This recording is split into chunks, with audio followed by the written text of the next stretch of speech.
और मेरी अदालत में अपराधियों को ऊंचा बोलने की इजाजत नहीं। लेकिन मैंने किया क्या? तेरे गुनाहों का काला चिट्ठा मेरे पास है इंस्पेक्टर।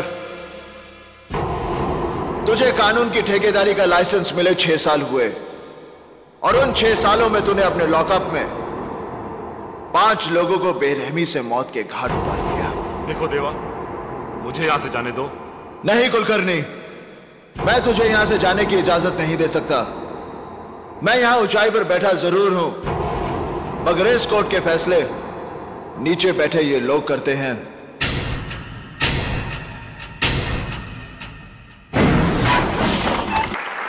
मैंने कभी सपने में भी नहीं सोचा था कि मैं इस प्रदेश का मुख्यमंत्री बनूंगा,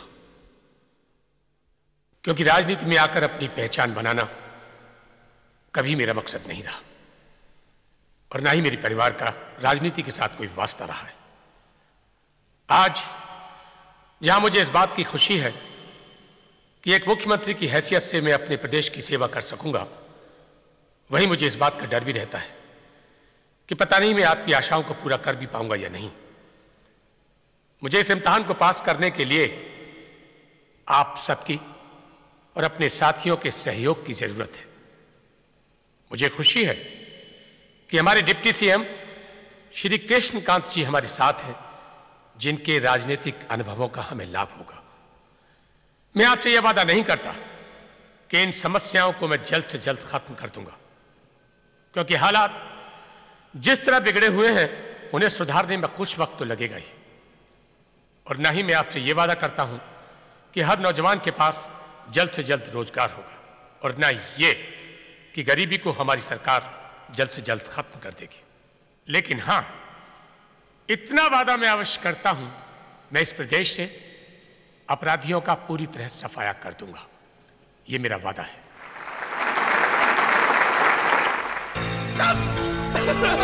जो बिल्कुल साहब क्या करता है? साहब मैं सलीम नहीं हूं। सलीम ले रहा साहब, रियाज है साहब। मैं अंदर चल कर बताता हूं तुझे। कब आवाज नहीं जो पोता का नहीं तू। साहब यही है वो भाईखला का छोकरा। नहीं साहब, नहीं साहब, मैंने कुछ नहीं किया साहब। छोकरियों को छेड़ता है, बंद कर दो साले को। और साहब जॉन को कोर्ट ले जाने के लिए गाड़ी आ गई है। इसके कपड़े कहाँ हैं? ये रहे साहब।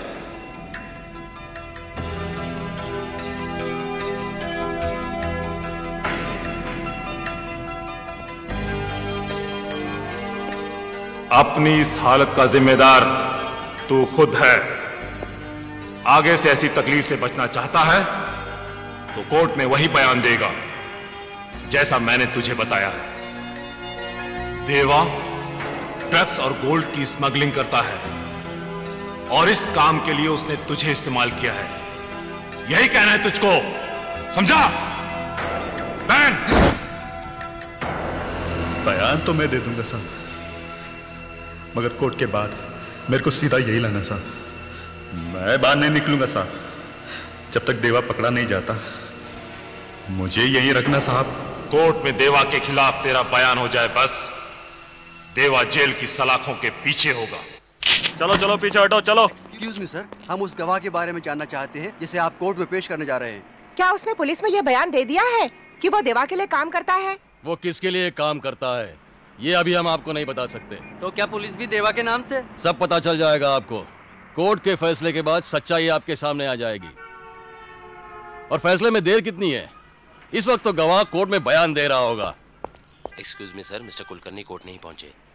कोर्ट नहीं पहुंचे? नहीं सर। तो गए कहाँ?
ये सब? मुझे इस तरह यहां पर लाया क्या?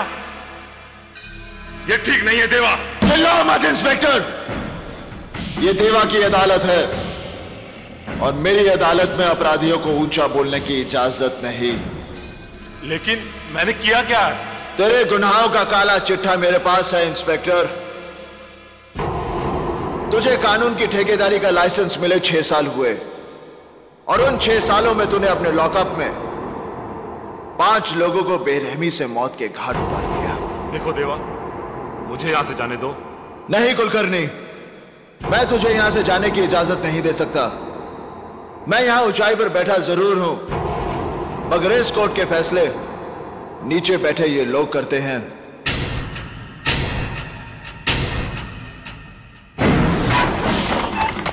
कुलकर्णी, तू गुनहगार है या बेगुनाह, इसका फैसला होना तो अभी बाकी है। अपराधी अपराधी अपराधी अपराधी अपराधी अपराधी अपराधी अपराधी। नहीं देवा, मैंने कोई अपराध नहीं किया, मैंने किसी को नहीं मारा।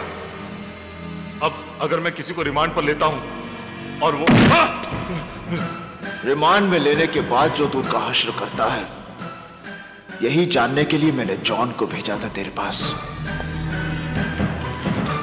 कुलकर्णी, तूने मेरे 2 आदमी मारे, उनकी मौत तो मैं तुझे बख्श भी सकता हूं, मगर जिन 3 बेगुनाह लोगों को तूने मारा है, उनका तो गुनाह की दुनिया से कोई वास्ता ही नहीं था। उन्हें मारकर तूने उनके परिवारों को भूख, गरीबी और तकलीफों में झोंक दिया। उनमें से एक अपने बूढ़े मां बाप का इकलौता सहारा था और जिस मजदूर पर तूने गोलियां दागी, वो 12 लोगों का पेट भरता था और अंसारी की विधवा की गोद में 3 महीने का बच्चा है। और ये सारे पाप तूने अपनी इस वर्दी पर एक और स्टार बढ़ाने के लिए किए हैं।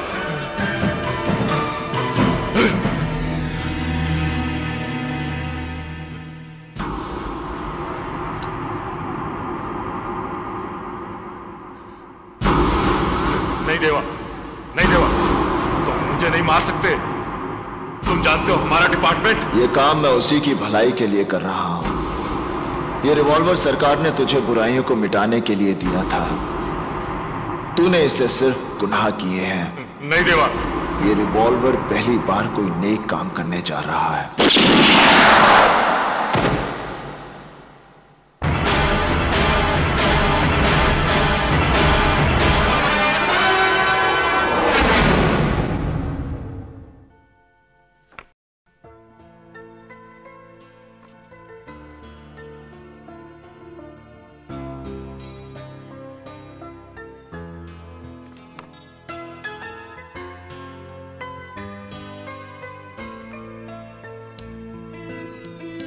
देवा, देवा, देवा सुन तो, देवा, देवा मेरी मेरी मेरी बात तो सुन। क्या सुनूं? एक बात तो सुन ले आकाश, देख मुझे नौकरी छोड़ने का कोई गम नहीं। कितना शर्मिंदा होना पड़ता था मुझे। मेरा बड़ा भाई एक बड़ी कंपनी में बड़ा ऑफिसर और मैं एक मिल में। क्या मैंने इसीलिए पढ़ाई लिखाई की थी? दिन रात इसीलिए मरता था मैं? देवा मैं मानता हूँ कि ये काम तेरे लायक नहीं था, लेकिन आदमी को जीने के लिए कुछ ना कुछ तो करना ही पड़ता है। नहीं आकाश, मैं सिर्फ जीने के लिए कुछ नहीं कर सकता। जो लोग मुझे पसंद नहीं, मैं वहां काम नहीं कर सकता। तू उस नौकरी में जीने की बात करता है? ये देख, 1300 की नौकरी में ऐसे ही जिया जाता है। देवा, देवा तूने जूता क्यों फेंक दिया? देवा देख, नंगे पाँव तुम्हें लग जाएगी। देवा, देवा मेरी बात तो सुन। देवा, देवा तूने मुझसे कहा क्यों नहीं कि तेरे जूते फट गए? देख, मुझे अगली तनख्वाह मिलेगी ना, सबसे पहले मैं तेरे लिए नए जूते खरीदूंगा, पहन ले। नहीं तो लोग कहेंगे एक बड़ी कंपनी के सीनियर सुपरवाइजर का भाई नंगे पैर चल रहा है। छोड़ दी तो इसने ये नौकरी भी छोड़ दी। मेरी समझ में नहीं आता ये चाहता क्या है। अब छोड़िए ना। आखिर क्या परेशानी थी तुम्हें वहां? वो काम ठीक नहीं लग रहा था मुझे, मेरा मन नहीं लगता था। सुना, इन्हें काम वो चाहिए जिसमें इनका मन लगे। इतनी मुश्किल से पहचान निकालकर मैंने सूरजमल जी से बात की थी, बड़ी मुश्किल से मनाया था उन्हें। और आजकल ऐसी नौकरियों के लिए भी हजारों लोग लाइन में खड़े होते हैं और ये कहते हैं कि इनका मन नहीं लगता। मुझसे नहीं होगी इस तरह की नौकरी। क्या इसी नौकरी के लिए मैंने जी तोड़ मेहनत करके पढ़ाई की थी? क्या फायदा इन डिग्रियों का? तो तुम चाहते क्या हो? जब तक कोई बड़ा काम नहीं मिलेगा तब तक घर पर बेकार बैठे रहोगे। बस भी कीजिए, इसे खाना तो खाने दीजिए। तुम चुप रहो। किसी भी नौकरी में एक पल भी टिक कर काम नहीं करता ये। कहीं इसको काम ठीक नहीं लगता और कहीं जनाब का मन नहीं लगता। हद होती है हर बात की। देवा, देवा, देखा इसकी अकड़ देख। इसका मतलब यह है कि जो करना चाहे इसे करने दो, बस कोई टोकने वाला नहीं होना चाहिए।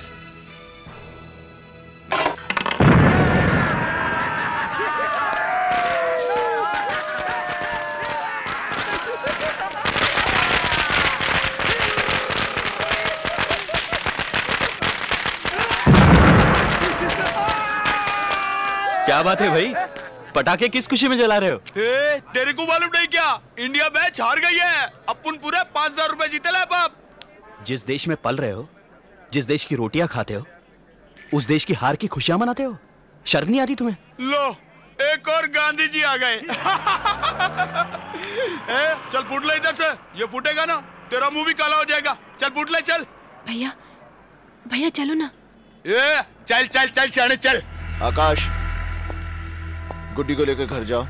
चलो चलो। क्यों बे, मेरे भाई का मुंह काला करेगा तू? बाबूजी, गलती उन लोगों की थी। पहले उसने मुझे हाथ लगाया, उसके बाद उसके बाद इन्होंने अपनी गुंडागर्दी दिखा दी। उन्हें पकड़कर पीटना शुरू कर दिया। मैं पूछता हूँ क्या फर्क है उन मवालियों में और इसमें? हाँ, मैंने मारा उन्हें। अगर वो भाग नहीं जाते तो उनके हाथ पैर तोड़ देता। देवा, किस तरह बात कर रहा है तू? मुझे बोलने दे माँ। मेरे भाई को कोई गाली दे, उस पर हाथ उठाए, मैं खड़ा तमाशा देखता रहूं? तुम समझते क्या हो अपने आप को? किसी के भी हाथ पांव तोड़ दोगे तुम, और ये सब करके परेशानी में किसे डालोगे? हमें ही ना। मैं आपको परेशानी में नहीं डालना चाहता बाबूजी, मगर बुज़दिलों की तरह जी भी नहीं सकता। बुराई को देखकर मुंह नहीं मोड़ सकता मैं फिर से कहता हूं कि मैंने वहां जो भी किया ठीक किया, गलत नहीं किया। आप भी उसके हर बात पे नाराज हो जाते हैं। अब इस उम्र में इतना कोई झुक के भी तो नहीं चल सकता। क्या क्या मतलब है तुम्हारा? मैं नहीं गुजरा इस उम्र से, ये नहीं गुजरा। जवानी का ये मतलब नहीं कि आदमी आगे पीछे का सोचना बंद कर दे। चलो खाना दो मुझे। देवा, जिस तरह से उन लोगों ने मुझे पकड़ लिया था, मैं तो डर ही गया था यार। क्या आकाश? 8-10 थे वो, और गुड्डी भी तो मेरे साथ थी। ऐसे लोग कागजी शेर होते हैं, कोई दम नहीं होता इनमें। एक मारो तो भाग जाते हैं। तू हंस क्यों रहा है? उसने कहा ना तुझे कि तू दूसरा गांधी है। गांधी, पता है कितनी बड़ी हस्ती थी? टान टान! आज की ताजा खबर, बाबूजी कमरे में चले गए हैं। खाना खा लो, खाना खा लो। चलो। हाँ, यहाँ रखते हैं। वैसे भैया, कुछ भी हो, पूरे मोहल्ले में चर्चे हैं आपके। आज आपने जिस तरह से उन लोगों की पिटाई की, एक इधर से एक उधर से, वाह भाई वाह। अब तो लोग जान गए कि गुड्डी का भाई भी कुछ है। चल अब बस कर। तेरी ये तारीफ के पुल अगर बाबूजी ने सुन लिया ना तो क्या, इसे डांट पड़ेगी, ये नाराज हो जाएगी। फिर खाने की थाली इसके कमरे में मैं लेके जाऊंगा। सुन रही हो हंसी? मुझे कभी कभी देवा पर आपका इतना गुस्सा करना ठीक नहीं लगता। मैं ये नहीं कहती कि उसे बहुत छूट दे देनी चाहिए, लेकिन तुम्हें क्या लगता मैं प्यार नहीं करता उससे? तुम्हारी बेटी जो चोरी चोरी खाना खिलाती है ना उसे, वो थाली मैं ही लगाता हूँ। क्या? जी, प्यार का मतलब ये नहीं कि उसकी गलतियों और हरकतों पर नजर न रखो। गायत्री, एक गलत कदम उठ जाए तो फिर जिंदगी भर पछताना पड़ता है। वैसे भी मुझे उसके गुस्सैल स्वभाव से डर लगता है। लो, तुम्हारे जिद्दी लड़के के सड़क पर जाने का सिग्नल आ गया।